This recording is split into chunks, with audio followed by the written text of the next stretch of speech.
Pour produire de la bière, il faut 4 ingrédients. De l'eau, de l'orge maltée, du houblon et de la levure. Cela peut paraître étrange, mais la bière se compose à plus de 90% d'eau. Les brasseries, elles aussi, ont besoin d'eau pour nettoyer leurs installations. L'un dans l'autre, on estime que 8 litres d'eau sont nécessaires à la production d'1 litre de bière. C'est la raison pour laquelle la plupart des brasseries sont situées près d'une source.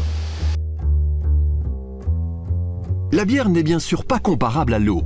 Elle possède un goût et une couleur propres, déterminés notamment par le malt. Dans la malterie, les grains, principalement d'orge, sont mis à tremper dans de l'eau afin que débute la germination. Ensuite, ils sont séchés durant un moment très bref. Cette opération s'appelle le touraillage. Ce malt séché est alors concassé et versé dans des cuves de cuisson avec de l'eau. Il y est réchauffé à une température spécifique. L'amidon présent dans le malt se transforme alors en sucre fermentescible. En résulte un liquide trouble appelé mou de malt ou eau sucrée. Après cuisson, celui-ci est filtré pour qu'il ne reste plus de particules de malt dans le liquide.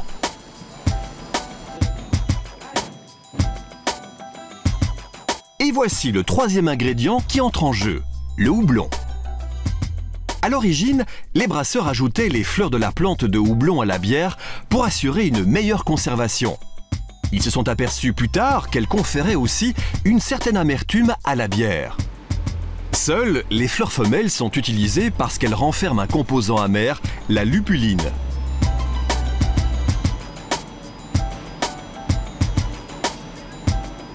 Certains brasseurs ajoutent aussi des épices à leur bière, comme de la coriandre, du gingembre ou de la cannelle par exemple. En général, ce mélange est secrètement gardé. Il donne un goût unique et particulier à la bière, ce qui permet de la différencier des autres bières. Ensuite, on ajoute des cellules de levure au brassin. Celles-ci transforment les sucres présents dans le mou en alcool et en gaz carbonique. La Belgique est le seul pays au monde qui utilise encore les 4 modes de fermentation traditionnels. La fermentation basse, haute, mixte et spontanée. Pour la fermentation basse, on utilise des levures qui sont actives à basse température, de 0 à 10 degrés. Lorsqu'elles ont fait leur travail, elles migrent au fond de la cuve. Les bières de fermentation basse, comme la Pils classique, sont souvent sèches et amères. Lors de la fermentation haute, le mou fermente dans des cuves à température ambiante entre 15 et 25 degrés. Dès que les cellules de levure ont transformé les sucres en alcool, la mousse de levure remonte à la surface.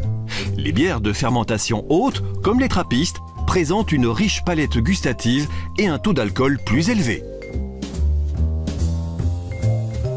Il existe aussi quelques bières de fermentation mixte, comme certaines bières brun-rouge de Flandre. Les brasseurs combinent ici des levures hautes et des ferments lactiques à une température ambiante de 15 à 25 degrés. Après une fermentation principale, une partie du brassin mûrit dans des fûts de chêne durant plusieurs mois. Les micro-organismes naturellement présents dans le bois permettent au brassin de poursuivre spontanément sa fermentation. Le mode de fermentation le plus remarquable, utilisé exclusivement en Belgique, est la fermentation spontanée.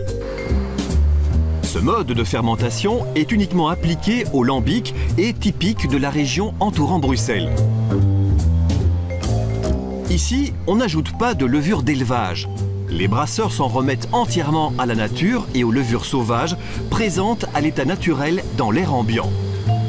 Le résultat, une bière au goût légèrement acidulé qui sert de base à la fabrication des bières fruitées et des gueuses.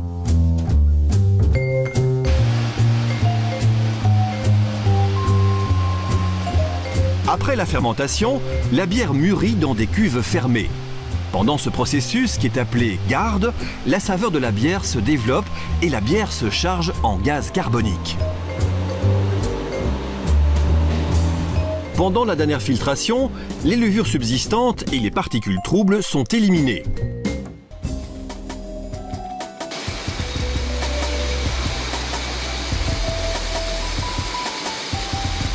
La bière est ensuite embouteillée. Dans la plupart des brasseries, cette opération est entièrement automatisée. Certaines bières bénéficient d'une refermentation en bouteille par adjonction d'une dose supplémentaire de levure et éventuellement de sucre juste avant de poser le bouchon.